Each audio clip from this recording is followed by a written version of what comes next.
Hello, everyone, and welcome to Talk Nerdy. Today is Monday, September 6th, 2021, and I'm the host of the show, Cara Santa Maria. How is it September already? Wow, we are all losing time, aren't we? Well, if you're back in school, congratulations, and I hope you have a wonderful school year. If your kiddos are back in school, congratulations to them. They are surviving. They're doing it. And I think most days right now, so long as we can say that, we're in a pretty dang good place. All right, I've got a great show for you this week, but before we dive in, I do want to thank those of you who make Talk Nerdy possible each and every week. Remember, Talk Nerdy is and always will be 100% free to download, and that is because I rely on the support of listeners just like you. A lot of people can't afford to pay for all of their, media consumption, but of course, the people who create this media have to get paid. And one of the ways we get paid is by reading advertisements, which is great, but it's usually not enough, especially on podcasts where everything is really done by yourself. You're your own producer. You're your own, well, I used to be my own editor. Now I pay somebody to edit my show. I also pay an assistant to help me because I'm juggling so many things. And of course, got to be able to pay them. And one of the biggest ways that we do that is via Patreon. So for those of you who pledge your support in every episode, I just want to give you a shout out and thank you from the bottom of my heart. This week's top supporters include Daniel Lang, Mary Neva, and Rob Schreck at the highest level of support. Thank you all so much. Then we've got Brian. Oh, by the way, they are the coolest people in the solar system, according to my Patreon labels. The coolest people on Earth include Brian Holden, Christopher Pitts, David J.E. Smith, Dudas Infinitus, June Sapara, Ulrika Hagman. And I also want to thank some friends of Talk Nerdy who include Robert Christ, Charles Bleal, Bill Hamilton, Carlita, Craig Cooley, Gabriel Felipe Jaramillo Gonzalez, Ken, Patrick, Stuart, Scott, Doug. I'm scrolling until I see a woman. Annika. Thank you, Annika. Who else we got besides Bruce? And there's a Camille and a Katerina. Thank you all so much. All right. So I'm excited about this week's episode. It's a little bit different. I explained to you why right at the very top. So I'm not going to dive deep, except to let you know that my guest this week is Eliza VanCort. She is a Cookhouse Fellow at Cornell University, an advisory board member of the Performing Arts for Social Change, and a diversity crew partner. She's also the founder of the Actors Workshop of Ithaca and has dedicated herself to empowering women of all experiences and backgrounds to claim space, which of course makes sense, as her new book is called A Woman's Guide to Claiming Space. Stand tall, raise your voice, be heard. All right, so without any further ado, here she is, Eliza VanCort. Well, Eliza, thank you so much for joining me today. Thank you for having me. I am really, truly so excited to be here. Yeah, this is going to be a really fun chat. It's a little out of the ordinary, a little bit of a left turn for our show, but I want to explain first why I'm so excited, why when I received your book from your publisher, I immediately reached out and was like, yes, let's please have a conversation.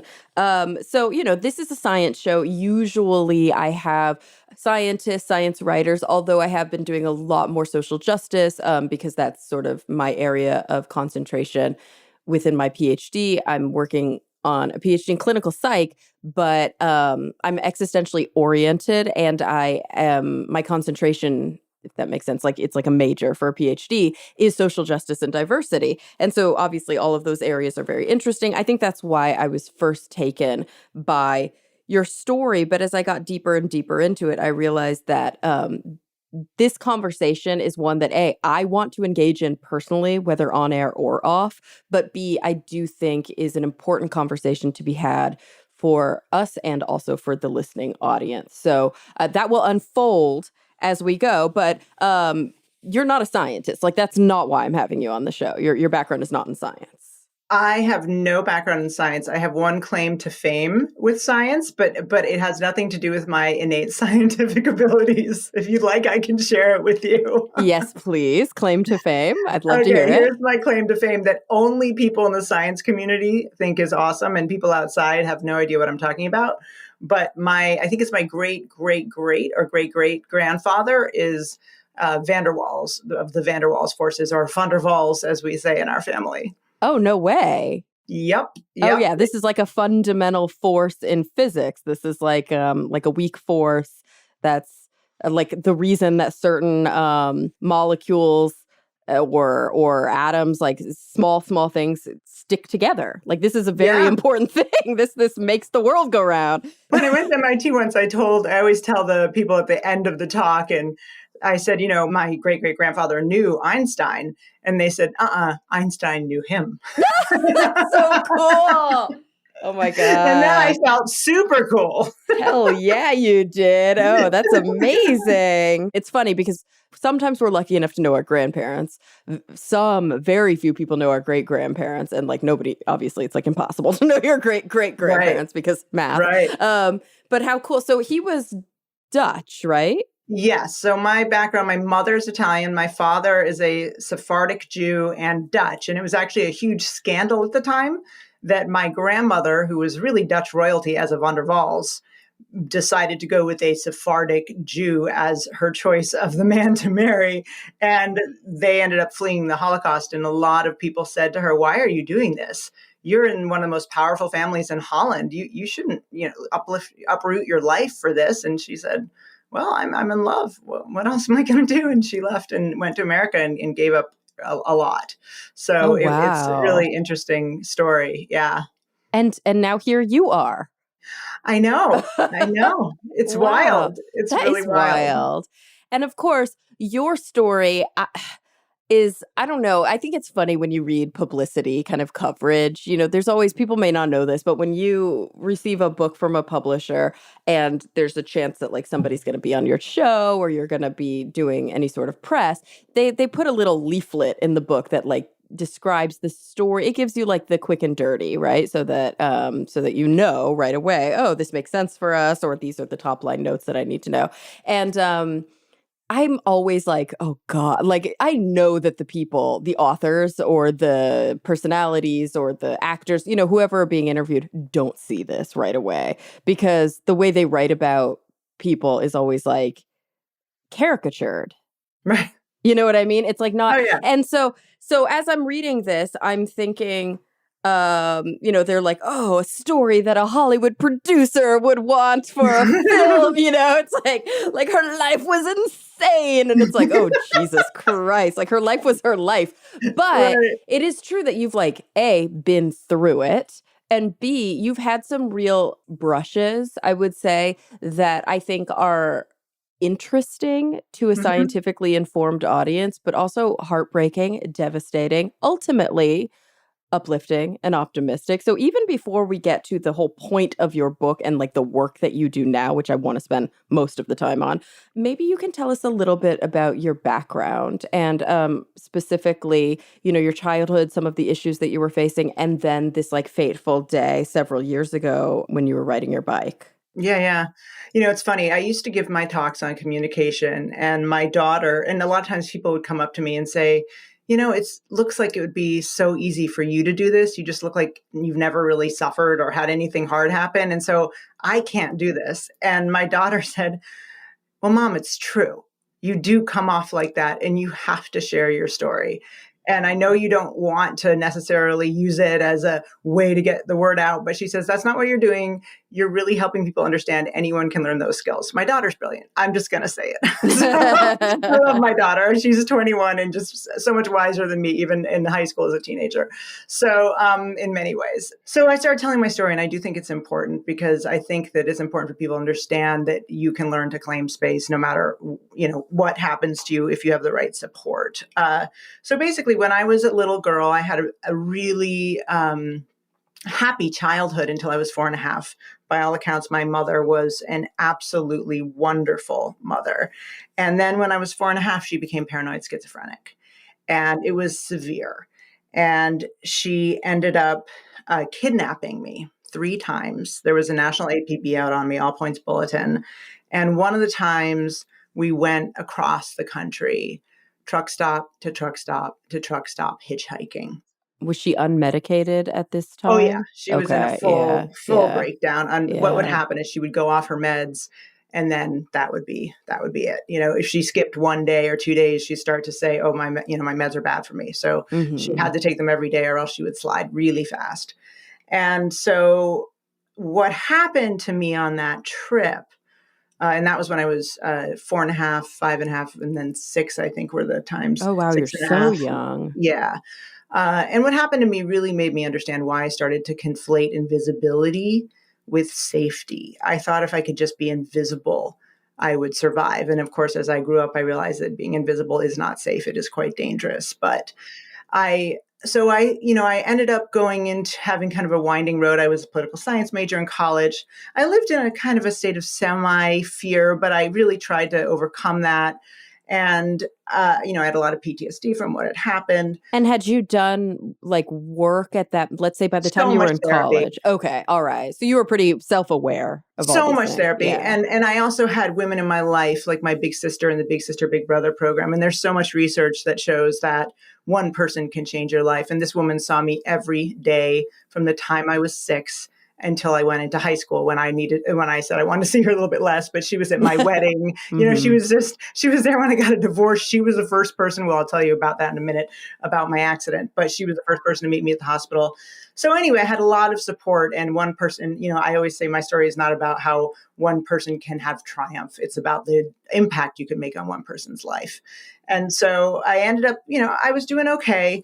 I started in political science. Then I went to law school for a year. Then I decided, I really don't want to do the adversarial system. So I ended up going to take a leave of absence. I did a program in acting for 2 years and then became an acting teacher. I taught other people how to kind of step into their power, but I wasn't doing it myself. And then in 2014, I think it was, I was riding my bike and somebody was texting and driving and they plowed into me.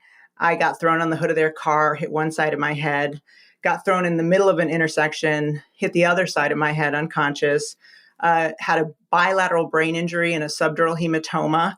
Ugh. And Alice, my big sister, actually met me in the hospital. She was the first one to get there before my parents. I don't know how she did it.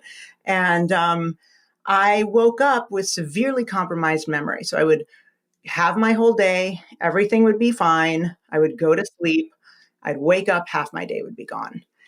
And I really realized at that moment, when people say live in the moment, I have a very different perspective on that. I don't think living in the moment should be our goal, because the moment is gone and life is really a collection of memories. And if you can't Right. remember anything, you're not really living. You can't grow, you can't learn.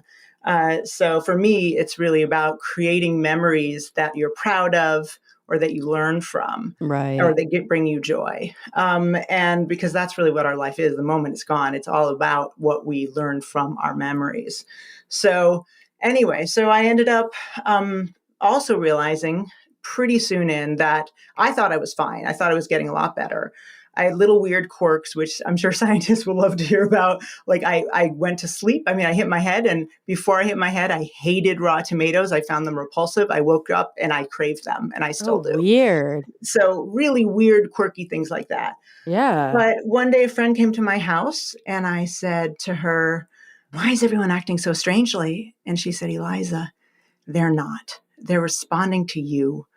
You are all of your communication is just really shot. Your vocabulary is gone. You're speaking slowly. And then she said, you sound a little like a stoned third grader, Oh, weird. Okay. which I had never known what that was, but I knew that was bad. And so you weren't actually aware of it?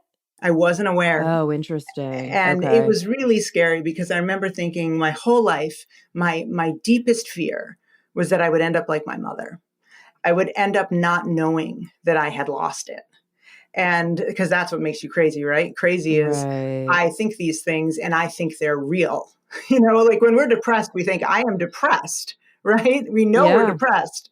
When we're delusional, we don't know we're delusional. And it's most people's biggest fear. I see it a lot with end of life patients, this idea of like losing mostly losing identity, losing a sense of self is kind of the central to kind of that. Absolutely. Yeah, yeah. Absolutely. And so I had to rebuild my communication brick by brick. And it was a really interesting, enlightening process that birthed my book and my work, really. So It was a fascinating process and a difficult process. But I will say that it was the thing that changed my life for the better, even though it was absolutely terrible. Yeah. Yeah. Wow. And so, do you have any lasting difficulties? Yeah, I have weird lasting difficulties. For example, I used to be able to drink one glass of wine and have great memory. Now, you'd think I was blackout drunk. I'm not acting drunk. I don't feel drunk, but my memory, for whatever reason, just doesn't want to work as well if I have one glass of wine, which is just weird. There are other things. So when I am sitting here with you and I'm fully focused on a conversation, I had an unusually high IQ in the area of being able to remember a conversation. I could remember everything that was said, and I still can. If you distract me, it goes down from the top of the IQ chart to about 10%. Yeah. So now I've learned that I have to, if I really want to remember something, I have to sit down and stop doing anything else. And that's very usual. That's a normal thing for a head injury, which is with distraction, memory goes down in a really dramatic way. Absolutely. And it's funny because it's almost like it's almost like the normal brain taken to an extreme, right? Or the neurotypical brain taken to an extreme, because the truth is all of us, if we're distracted, we suffer, right? Our Yes. memories suffer, our attention suffers. And most people think that they are way better at multitasking than they actually are. For you it's so severe that you can feel the consequences, whereas most people are unaware of those consequences. But the truth is, yeah, if we want to really remember something, we have to be present. If we're not present in the moment, if we're Right. not actually observing, if we're looking at our phone, if we're thinking about or preoccupied about the past or about the future or about, any other like anxiety inducing kind of worrying things, yeah, we're not going to, as you mentioned, that being in the moment, we're not going to create those memories in as meaningful a way. Yeah. And I've had to do a lot of compensatory strategies that apparently, I learned later what I was doing prior was unusual. So, for example, in my acting school, I at times would have upwards of 45 students because we have these very small classes. And everyone would be on a payment plan because, actors are not usually having a lot of money. I kept in my head everyone's name, which class they were in, and what their payment plan was in my head. Huh. Oh, I wow. had a very unusual memory, and I didn't realize it. I thought everybody was like that. Afterwards, one of my instructors said to me, I think part of the problem here is you're having to do what the rest of us have always had to do, and you haven't had to slowly learn how to do that throughout your life and Right. learn this technology. You're having to do it all at once because you had this, just iron trap of a memory, and now you're kind of like the rest of us. Yeah. And it Yeah. was hard for me because I have ADHD. So it was great to be able to keep everything in my head because I hate taking the time to write stuff down. And you're right. And Yeah, most of us have to, because yeah, otherwise we lose very important thing. I will just skip one of the most important things I'm supposed to do during the day if it's not committed to paper. right.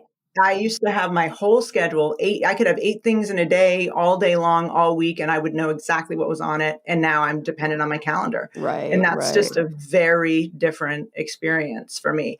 And, when we did all this IQ testing afterwards, it was weird because all of these areas I came in at normal. But I guess it was just, had a couple really serious gifts when it came to memory before. Oh, for sure. I'm sure that's why, and that's obviously very predictive of good outcomes after severe brain injury. Is if you had a higher premorbid functioning, that deficit is not going to hit you as hard because it might just take you to the normal range as opposed to taking you to a heavily deficient range. Although during your acute care in the hospital, like we're not talking about after, that kind of first healing time, during your acute care in the hospital, not only was your memory profoundly dysfunctional, you couldn't, like you had those severe communication difficulties as well. How did learning how to talk, or learning how to talk fluidly, learning how to communicate again, I mean, that must have really given you some kind of insight, some perspective. You hear about this, it happens all the time. I see it in hospital, but when I start to truly empathize and think about what it would be like for me if I lost my ability to communicate, it's very hard for me to wrap my head around it. Yeah. And it wasn't that I couldn't communicate. It was that I mean, just to be blunt, I sounded dumb. Like really, like I sounded like someone who hadn't developed my vocabulary yet, and I was stoned and in third grade. Like And so were you also like a little bit slurry and like speaking more slowly? I was slow, and Okay. I'm a fast talker, and I was Yeah. very, very slow. And I Yeah. also would fatigue easily. I mean, what was really there are some after effects that I still have. So, for example, if I'm tired, if I don't get any sleep, I will stammer. I have never stammered in my life. And when I'm giving my communication talks, I now just use that. I say, yeah, when you're talking and you make a mistake, don't draw attention to it. We all make mistakes. I stammer when I'm tired now, you know. Yeah. Yeah. But I wasn't actually in the hospital for an extended amount of time. They don't really leave you in the hospital unless you have a subdural, and they didn't discover my subdural until later when a friend was over and I started slurring my speech and repeating the same sentence over and over and over, and then they rushed me to the Oh, hospital. wow. Okay. So yeah, at So, that point you were basically, yeah, you were having a stroke. And so yeah. did you spend any time in an acute rehab facility or anything like that? No, I Oh, didn't. wow. Okay. It was interesting. They did what they do. Well, it was different the way they treated concussion back then. It really wasn't taken quite as seriously. They just kept me, washed me, made sure everything was okay. The bleed didn't start until after I left. So they did all this testing. They said I was fine, and they sent me home. And then I didn't even remember the first week. I walked downstairs and thought, I can't believe someone has already made us a meal. Like someone said, oh, our neighbor Tina brought us over a meal. And I thought, how is that organized in 3 hours? And it turns out I had been awake for a week and it was gone. Yeah. It was Yeah. gone. So it Ugh. was a very wild experience in that sense, just knowing. But the interesting thing for me, I'm very oppositional. And I don't like to follow rules. I'm very poor at following rules. And they told me that they wanted me in a room, and this was different. What they say you should do now and what they said then is radically different. So they said they wanted me to stay in a room for 2 weeks in a dark room with no stimulation, a la the yellow wallpaper. And you can't look at a screen, you can't read a book. And it's not that hard not to do that because it hurts your head. So I was lying in a dark room, but I can't do that. So after the first week, I was talking to my friend Katie, and I still do remember this conversation. It's funny how you have these snippets. And she said, well, why don't you start writing down your day? That way, the next day, you won't have forgotten everything. So if you learn something, write down what you learned before you go to sleep so you don't forget it. So I started to write, and some people think I forget what it's called, hypomania or something, graphomania. It's when you just have this urge to write. So I started writing, and I really started writing maybe 4 hours a day with my eyes closed. And so I would write all my thoughts about what I was thinking about because I had so much time to think. I would send them to my best friend, Katie. She would edit them. One of my students would come over and read them to me the next day, and then I would start writing. Mm. And I would do it until I tired. Then I would stop. Then I would do it some more. Then I would stop. And now the research shows that's exactly what you're supposed to do. You're supposed to actually do activities until you tire after the first 2 to 3 days, and then stop, and then do it again, and then stop.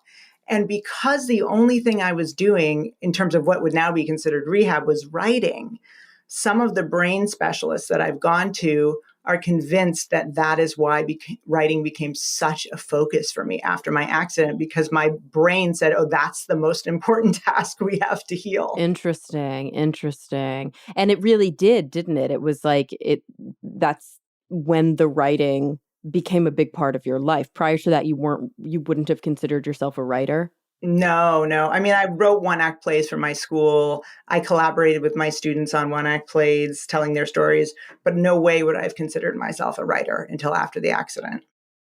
So obviously you had been teaching acting. What about the, public communication? What about the equity and inclusion and diversity? The sort of the shift in your career, did that come as a function of the accident and sort of a reprioritization of what you wanted to do in your life, or was it sort of always there under the radar? Well, I went to school for political science. I worked on political campaigns. I always cared about those issues, but frankly, I didn't have a sense of anything when it came to anti-racism. In fact, I was one of those, quote, liberal people who thought they had it all together and therefore was not doing anything right. Right. Like, oh, that doesn't apply to me. So I don't have to work on myself. Yeah. Yes, Yeah. I am Yeah. so enlightened. And of course, that sets you up to do dumb stuff. So that part of me, I think, when I was recovering, I'm an extrovert. I love people. I love to talk, and I would get tired. So I had to watch for the first time in my life, really just shut up and watch. And what was so fascinating is I would look at the micro, like these micro behaviors that people would have that I would watch in my class that I'd become very good at. And I saw how certain people would do the same behaviors and the reception was so radically different. And it was just glaringly obvious that it depended on how much power and privilege you had, how you were received doing the same behaviors. And so I started to get really fascinated with how the intersection of physicality and voice and the socio-political.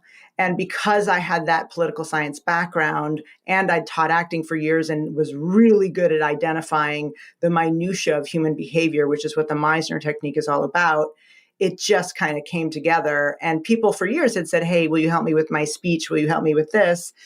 And suddenly I started thinking, wow, I'm doing this very differently depending on who this person is, because I intuitively knew in the past they'd be received differently. And this sort of brought it all into a much more conscious place. And it really Right. became my passion. And so tell me like now what it is that you actually do for a living. Like how are you making your living and how have you sort of organized this into your life's work? And I know it's probably going to be a little bit like it's a weird question to ask in the middle of a global pandemic because everybody's just being scrappy and doing what they can. But Yes. ultimately, sort of how do you see that organization in your life? Yeah. Well, my life is being on the speaker circuit, which really took a hit, obviously, for several months in the pandemic, but now is finally kind of coming back. I was mostly in academia giving talks and workshops, and then academia shut down all the outside contractors because it was just shrinking everything. So I had to do a pretty hard pivot to corporate. And I just started doing it again. And it's fun. I mean, it can be rough. I just did a 3 days. One was a talk and then 2 workshops. And it was for people in Australia, India, China, and Japan, this company, Lenovo. And I was jet lagged while in New York, which was just the weirdest Yeah. experience because my workday started at 11 p.m. But I give three, which is just strange. But I give 3 talks and workshops. The first one is on global communication.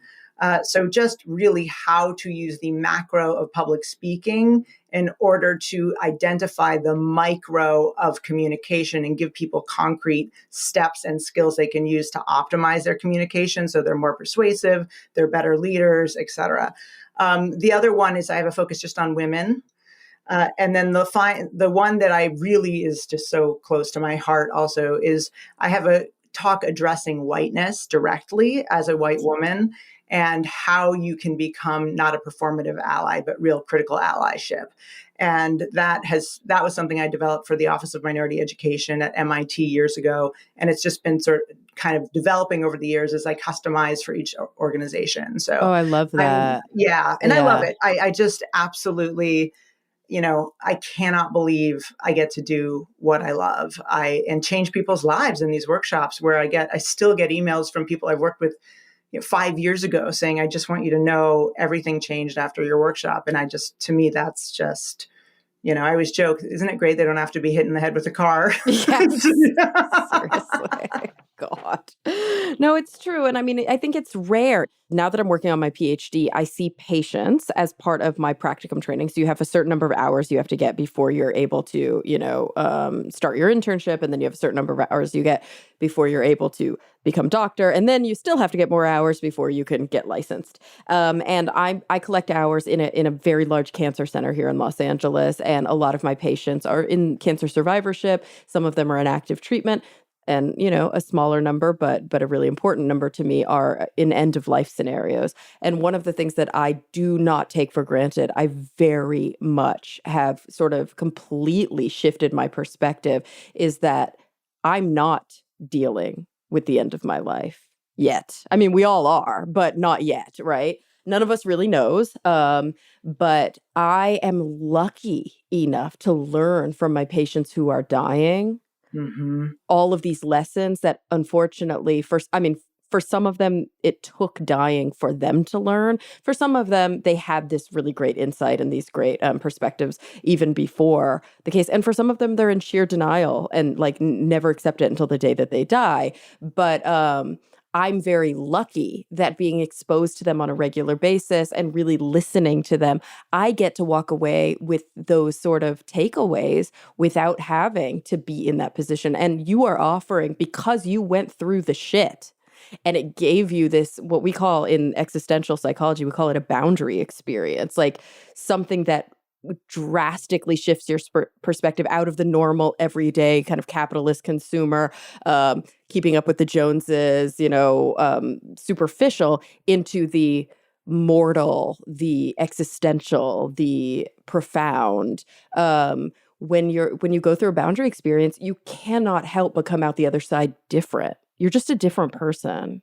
And Absolutely. you get to share that. Like, I get to feel, based on your ability to communicate, what you gained from that, and hopefully take that really to heart so that, I mean, sadly, I hate to say it, but like, I didn't have to go through that. Yeah.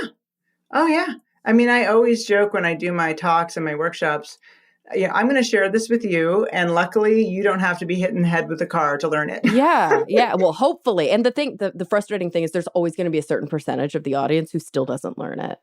Like, right. Who probably would have to be hit in the head in order to learn something like that. When it comes to race, that is true.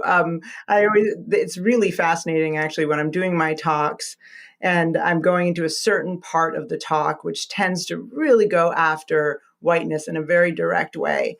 There's always a 65-year-old man in the back of the room who falls asleep. Yeah. Because they can't do it. They just check out. So now, right before I get to that point, I always say, and this is the part of the talk that can be very intense for some people. And often there's someone who starts to fall asleep. Know that if you're doing that, you're just checking out for a reason. And there's always this one guy in the back who like sits up more straight and just Hilarious. sort of starts to tune in. It's fascinating. Yeah, seriously. And there's always that person too. I remember doing a panel about women in STEM, and specifically about, I think it was at a skeptic conference. So it was it was about STEM and we focused on, science, technology, engineering, math, but it was also about sort of like holding space, kind of making space for women and skepticism, that skepticism is sort of a microcosm of the greater problem, but it's a very white man, space.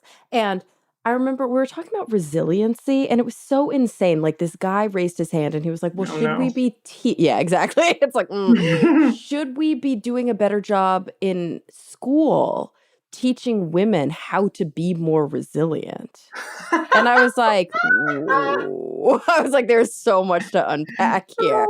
And it's just the tone deafness and basically, I mean, what it comes down to, right, is that when you live with privilege, and privilege doesn't mean your life is great. Privilege doesn't mean your life has been easy. It means that you specifically don't suffer the same difficulties as other people suffer simply due to the makeup of their reproductive organs, to the visual distinction of their skin color, et cetera, et cetera.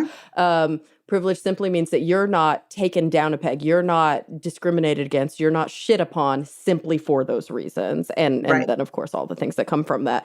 And so when you live with privilege, you simply don't experience those things. So you're completely, and most of the time, blissfully unaware that they exist. Absolutely. I mean, I always say privilege is the thing you don't have to think about. Right. That is what it is. And it's when I am talking to white men, I have a lot of empathy for them, because I realized when I was doing this work that white men are the only category, if they are straight, of people who have to do a thought experiment and imagine what it would be like for someone to hold something against them that they cannot change. Right. Everybody else has a touch point where they say, yeah, it's hard for me to imagine being terrified of the police every time a cop drives up behind me. But I do know what it's like to walk down the street on a dark alley, and it's hard to describe that to my male friends. So I believe there are things that I don't understand that others experience. Yeah. White men need to literally go into their imagination and imagine what that might be like. And so how hard could it possibly be for them to really get into a space of empathy? And what I've found is most of the time, white men who are in that space have someone close to them and they have watched them suffer. Yeah. And Yeah. that is when everything shifts. And I know for me, my journey on race, my real journey on race, came from watching people I love suffer. And I just didn't get it before that. And the sad thing is we hear that in the rhetoric. We very often have to say that could be your mother, that could be your sister, that could be your daughter, as if it weren't your mother, sister, and daughter, it didn't apply to you. Right. And that's the really sad, but I guess it's a way to find common ground. Yeah, and I think it's important. I think storytelling is how we learn. I mean, I remember this one client that I was working with, and they said to me, well, here's the thing, because I do some executive coaching. And they said, I just feel like whenever I meet a Black person, they just don't trust me. It takes so much more work for them to trust me. And it's not fair. I'm a good person. And I said, okay, do you have daughters? And the guy said, yeah. And I said, if your daughter was walking down the street and a gigantic, huge man was walking toward her in a dark alley at night, would you fault her for crossing the street? Right, for just not trusting him. Yeah. Yeah. And he said, well, of course not. And I said, the percentage, the likelihood of that man jumping into an alley with her, and into a bush and attacking her is tiny compared to her going to a dorm, to a frat party. Truly, Right, sadly. I Yeah, mean, yeah. the most dangerous place for young women is college. And so, the percentage is small. Why are you okay with that? Well, it could happen. And I said, okay, so now imagine that you are someone who pretty much 90% of the time, someone is going to slightly microaggress you all the time and not understand your experience. 90% of the time. Why would you expect them to be open all the time to that? Wouldn't you expect them to cross the street and wait for you to prove yourself? Like, it's not Black people's job Right. to trust us. It's our job to gain trust. Mm-hmm. And I think that is something that white people really need to understand, is that we have done nothing to really get that trust as a universal for all people. So of course, our job is to understand that Black people would be understandably wary of white people and to try to earn that trust, because that's the way it's going to have to be until society shifts quite radically. Absolutely. The default position psychologically, you're right, has been that white people by and large have an expectation that, our privilege tells us basically that we are normative, that we are, it's this ethnocentric monoculturalism. We are kind of the typification of what is, and that,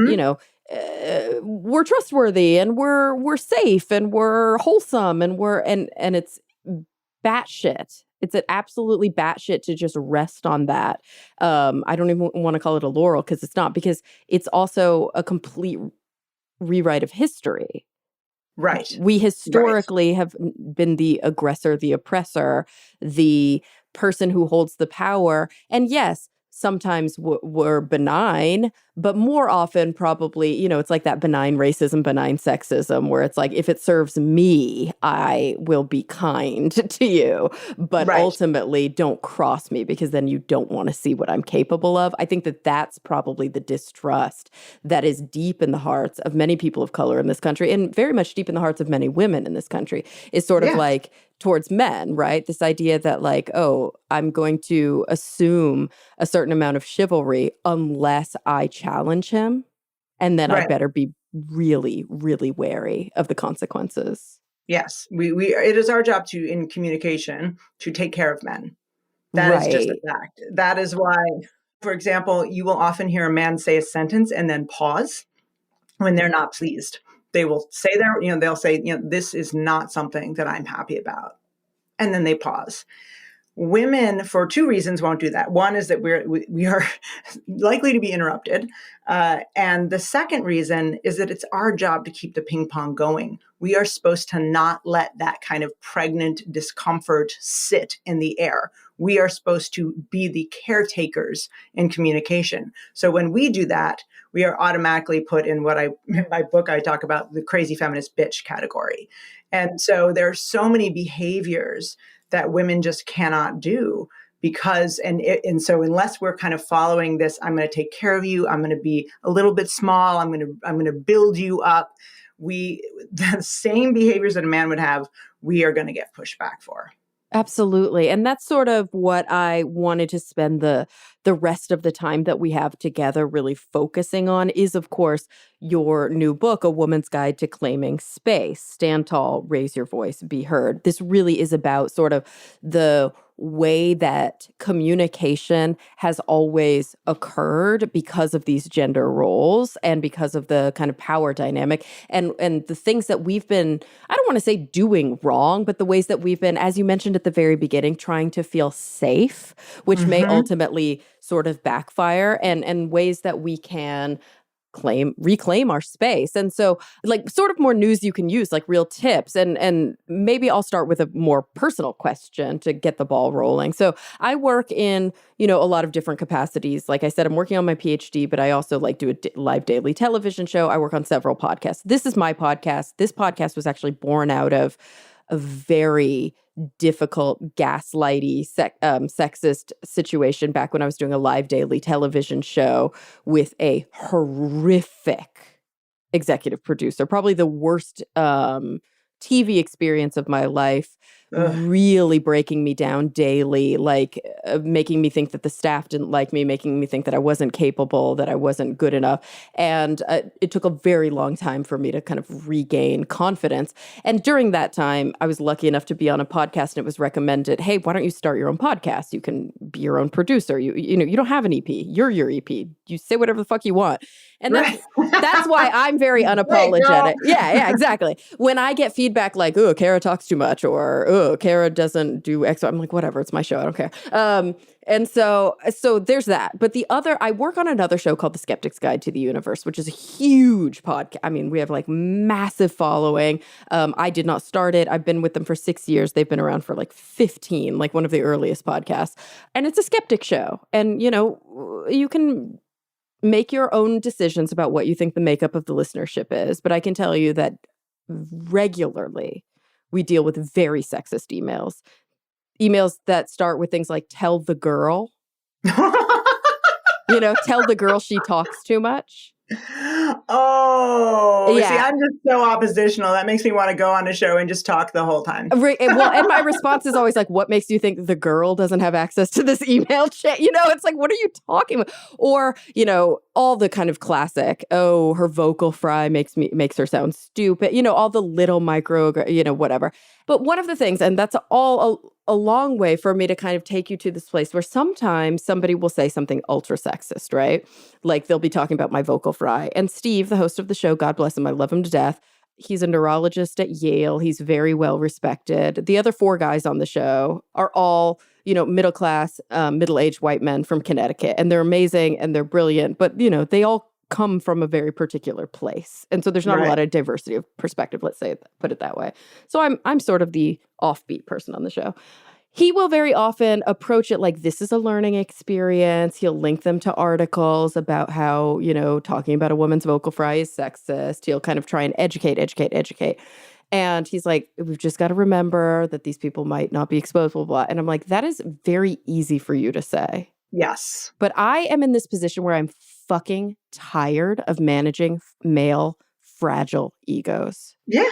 I'm just tired of it. What do you do? I mean, I want to know how do you, as somebody who like has sort of like really developed this protocol, this system, how do you handle it when, yes, you could quote, teach a man, but what you'd rather do is say, this is not my problem to have to fix for you.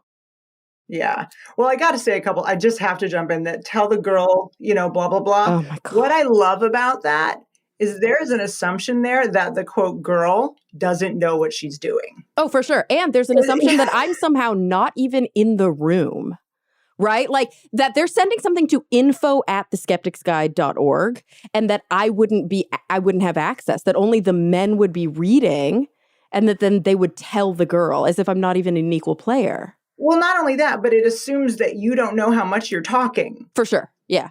Yeah. And Steve all the time, Steve has done analyses. It's really funny. He's like, I talk the most. He's like, as the host of the show, as the whitest of white men, I talk the most. And nobody, he was like, every time somebody complains about something Cara does, I actually look at the data and I do it more.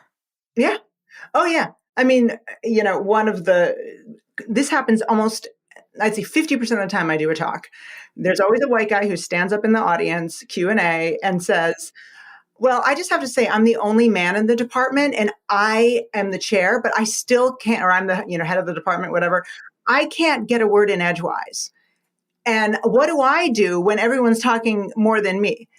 And invariably, I go to the bathroom after the Q&A and 4 pissed off women follow me, clicking their heels behind me. I start washing my hands, and one of the women says, do you have a minute? Because I have to ask a question I couldn't ask in Q&A. And I said, sure. And she goes, that guy's so full of shit.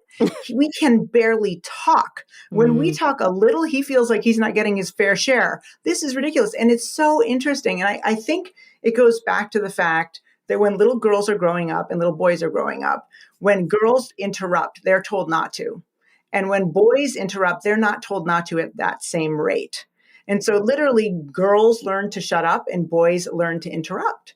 And so it's not like men are bad. Literally our training from the time we are little is about who gets to speak and who is silenced. Oh, for sure. It's just... And what are our roles, right? Men's roles are to take up space and women's roles are to sort of keep the peace. Absolutely. Like that's reinforced from the time we're babies. Like exactly. Like if you're especially in a mixed household where there are little boys and little girls, boys, they're taught emotional regulation in a different way. They're taught don't cry, but it's okay to be angry. Whereas girls are taught it's okay to cry, but you can't be angry. And also we've got to be the peacemakers. Absolutely. Absolutely. I mean, I have 4 kids. I have my nephew, Eric, my son, Jonah, my son, Lucian, and my daughter, Ella. And boy, do I look back on some of the training I did earlier on before I started to be aware of this stuff and just cringe. Yeah. I kind of undid a lot of it, but you just don't realize that you're asking the girl to help you do the dishes more. Right. You don't realize all of that stuff. But in terms of the question with, taking care of people, I mean, the first thing is I really believe that focused anger is important. And I think it's okay for women to be angry. There's a great book, you may have heard of it, Rage Becomes Her. And it's just fantastic. And I think women's rage has been so pathologized. And I think that's because as long as you pathologize it, we can't actually tell people when we need to set a boundary and say, this is not okay. This is not okay. And to say, tell the girl, blah, blah, blah. There's a big part of me that wants to say, we are working with a woman who we implicitly trust, and we're not going to tell her anything because we support her work. Yeah. And that's it. And just being a real ally. And it's hard to do that. And you don't want to lose people. But in terms of how do you handle that, my book has a whole section. Section 4 is all about how to handle that kind of stuff and direct interventions. But I am a nerd. I am a total sci-fi nerd. And so I have 2 approaches to it. One is I call using the Force, which is basically, these are not the droids you're looking for. Yeah. Which is a way to flip everything around and stop the behavior without addressing it directly. So that you don't need to have a sudden conversation. Because if you do that, then you're going to get into something I call victim situating, where you address the behavior and suddenly it becomes about the way you addressed it. And they hijack the conversation. And also, it doesn't always feel safe. Like, we're not always in a position where we can take that role, because it might actually end in us being terminated from our job. It might end in us in physical violence. Like, we're just not always in a position to be able to do that. Absolutely. It is an extreme privilege to be able to do that. Or Yeah. you have a wonderful ally at your side. Right. Or you have really collectively talked to the women in the office and the other targeted groups and decided together that everybody's going to back each other up. And that does work. But the other thing is what I call Mortal Kombat, which is just directly addressing the behavior. And that is when you have to be absolutely prepared for the immediate hijack when the person says, you're being mean and hysterical and crazy, and why are you overreacting so much? And you have to be absolutely ready. And the way that I tell people to do it is simply to say in those situations, the issue is not whether I'm being hysterical and overreacting. The issue is, I just told you that you've repeatedly interrupted me in meetings, and I'm hoping that you'll stop doing that. I'd like to talk about that. And just the issue is not, the issue is. And then if they keep pressing, say, look, I'm happy to talk to you about my delivery after, but first I really want to address this interruption thing. Usually what happens at that point is the person escalates, and then you can say, it's interesting to me that you're saying that I was being loud and overreactive when right now your voice is raised. Right. And so you can sort of have all of these tactics ready to go. I think most of the time, unless the microaggression, or if it's becoming a macroaggression, is rising to something where you just cannot handle it anymore and you have to directly address it, it's so exhausting that sometimes using the Jedi mind trick is just easier. Just shut it down so you can just keep doing your job. And I know sometimes people will say, well, that's just, giving in and blah, blah, blah. And I'm like, well, you have to do your job. And there's a lot of research out there that shows that targeted groups spend a lot of energy navigating privilege. And it really detracts from their job. So if you can learn how to shut that stuff down quickly and easily, sometimes that's what you have to do. Oh, for sure. You have to choose your battles. You have to know which hills you're willing to die on, because ultimately you might fucking die and you only have so many lives. Exactly. Another example that I would bring up for me personally. So I remember being at a conference once and we were doing like a book signing or something. So there was like a row of people coming by. And, you sign their name. Thank you so much. Maybe take a picture. And then, a little bit of banter and then we've got to move on.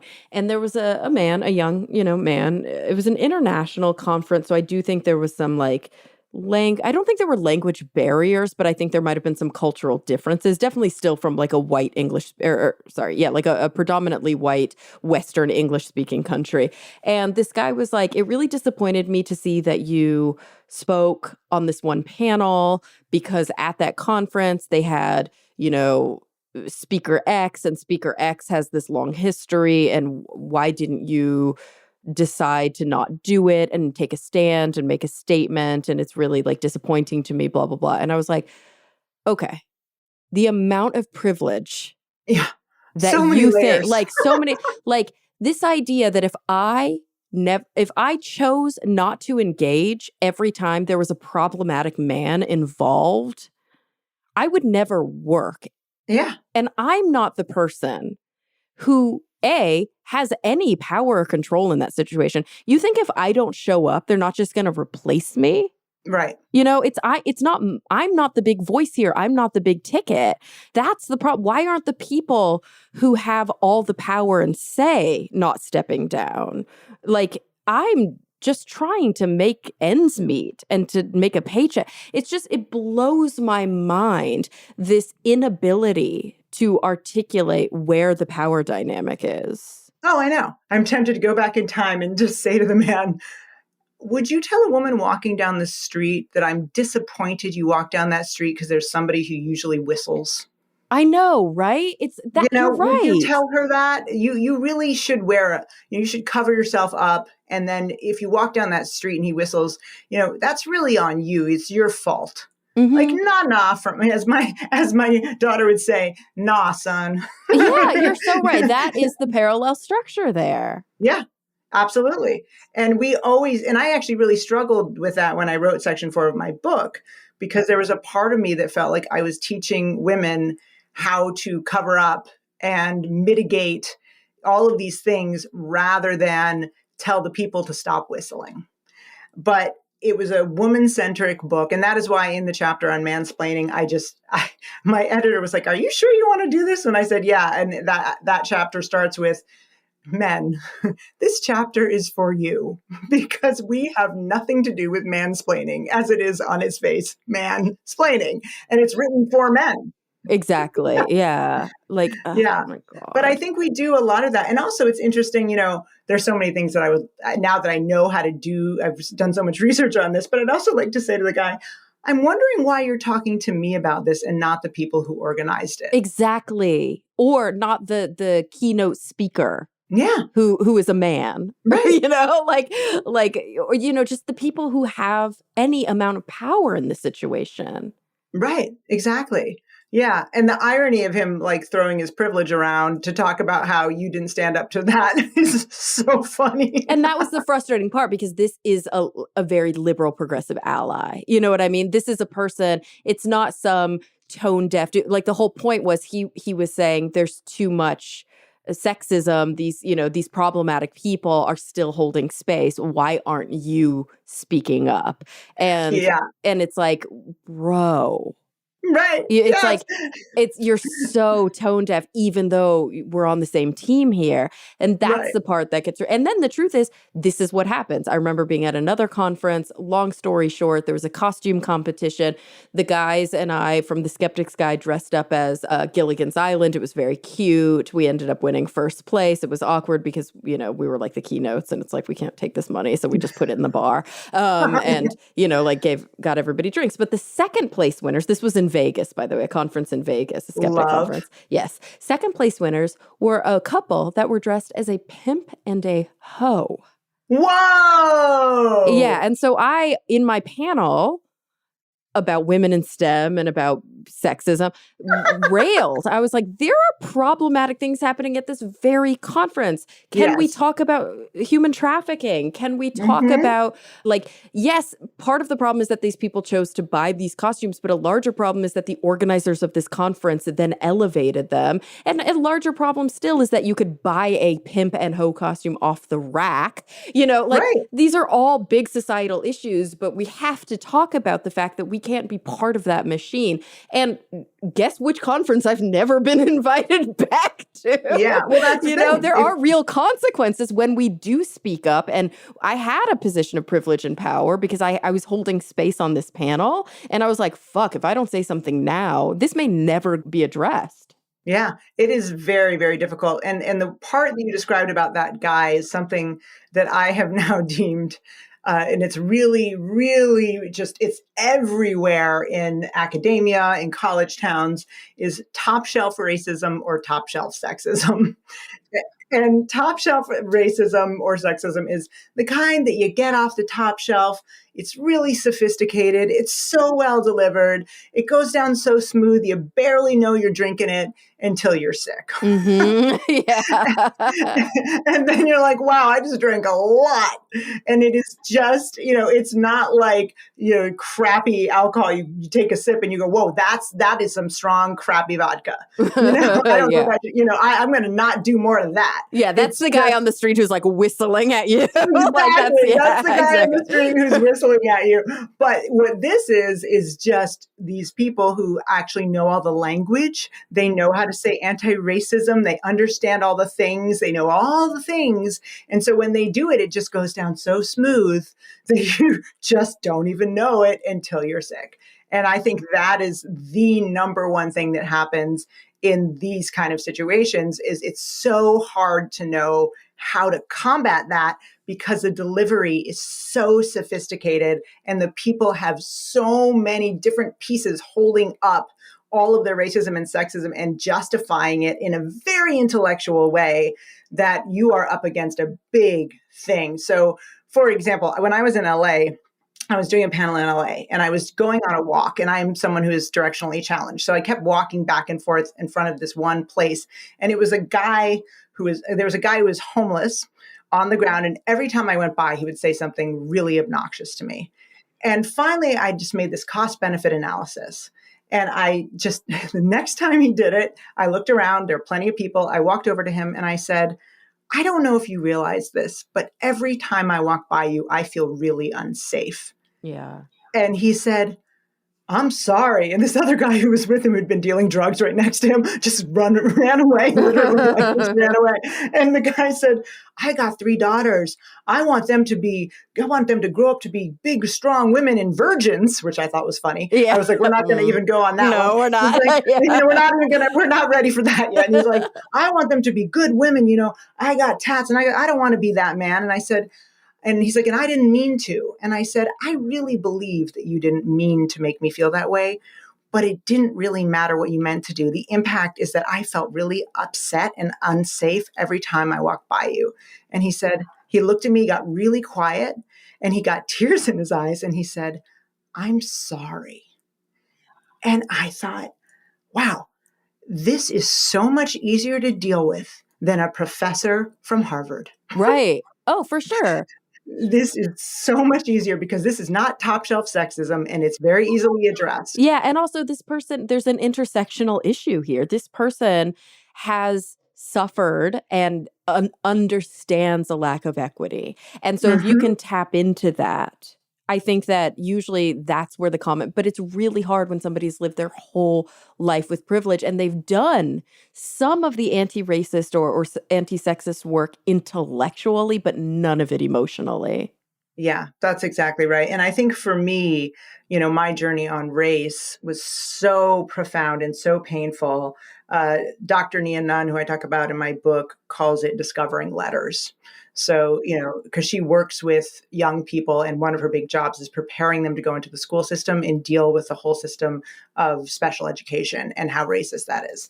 So, and she has all these white kids who go through this massive race discovery. And she says it's like when you're in a car and you're a parent and your kid is like, first you drive around, they see all these letters everywhere. They don't know their letters. They're surrounded by them. And then one day they're like, that's an S.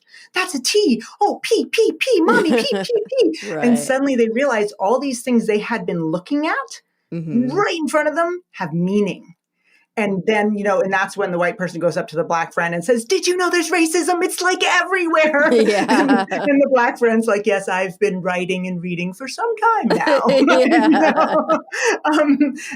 But it's this process where you actually go through it and you experiencing something similar to a death because you realize that the world you thought you were living in is not the real world. It's kind of a fantasy world. And to me, I equate it to being in the Matrix. The Matrix is lovely. You get on the Nebuchadnezzar. The Nebuchadnezzar is dirty and the food sucks, but it's real. Mm-hmm. And I think that so much of anti-racist work and our own personal journey is learning how to really go through that process of, I am going to believe other people's experiences. I'm going to really listen, and I'm not going to try to tell other people what to do because I'm going to assume in that conference that there's a reason you didn't say that. And at worst, if I'm your friend, I might say, I'm wondering why you did that. Could you explain it to me? Because I'm sure I'm missing something here. Yeah. Yeah. No, for sure. Gosh, there's so much here. There's so much, obviously. We spent, I would say, the first part of the podcast talking more about sort of how we distinguish it sometimes in psychology. Like we talked about process and then we got into content. Of course, there's so much more content. And that's the point of the book. I want to ask before I close every episode by asking the same 2 questions to all of my guests. But before we dive into those, Eliza, I'm just wondering, your book, obviously, A Woman's Guide to Claiming Space, is also for men, yes? Like men would benefit a lot from reading this. Oh, yeah. I mean, the reason I went to Lenovo is that this head guy at Lenovo read it and said, I just suddenly understood so much about how I could be a better boss. And so the men who have read it have said it's like a window into an experience they never understood.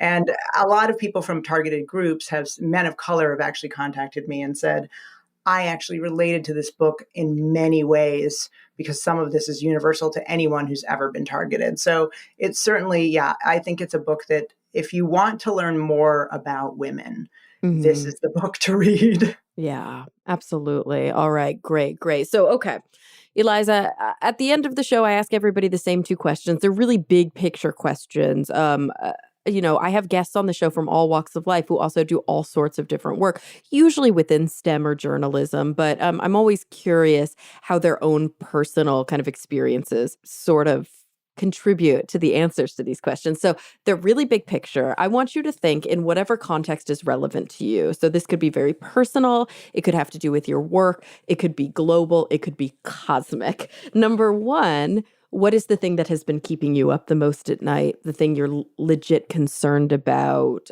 maybe pessimistic about, maybe even, kind of cynical about when you think about the future? And number two, when you think about the future, where do you find genuine optimism and hope? What are you, legitimately and authentically looking forward to? I think that the pessimism definitely is climate change. I think that we can live in a plague and get through that. It'll be tragic. I think that sexism and racism are, that goes to the next point. I think a lot of these things are getting a little better every day.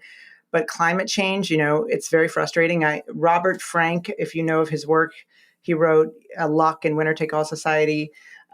He's a neighbor of mine, and he was talking to me. He just wrote a new book, and he was talking about how we have the technology to stop this, and we're just choosing not to. Yeah, we just don't have the political will. We don't have the will. And it's so frustrating and so tragic when we have multi-bajillionaires and they're going into space, and yet we're not putting in the money to make the world better for all of us, every creature on this earth. I think what gives me hope is the next generation. When I look at my children and I see the way they look at the world, they are so much more progressive and aware, and the men are so much less sexist. All the white kids are so much less racist, in that they're very aware of their own racism. It's just they have queer friends, they have trans friends. Nobody even thinks about it. It is, my daughter has said, we just are waiting for you guys to be too old to be able to get to the voting booth. Exactly. Yeah. Gosh. And, I do have hope for them. But I will say, on the other hand, it does keep me up at night because they're all very cynical. And a lot of them are already saying they don't want to have kids because of climate change and where the world is going. So, who knows? But I do, if we can just step aside soon enough and let them take over, hopefully we will have a world that we can turn this ship around before we sink on an iceberg. But as someone said recently, there's less likelihood we'll sink on an iceberg because they're all melting. Oh, God. So sad. You're right. Oh, gosh. Well, gallows humor. Yeah. Always a good way to flip the script. Well, Eliza, I had so much fun with you today. I learned so much. I'm really inspired by your story. I hope that everyone goes out and picks up the book, A Woman's Guide to Claiming Space. Stand Tall, Raise Your Voice, Be Heard, by Eliza VanCort. Thank you so much for being here with us today. Thank you so much for having me. I truly appreciate it. It was a blast. And everyone listening, thank you for coming back week after week. I'm really looking forward to the next time we all get together to talk nerdy.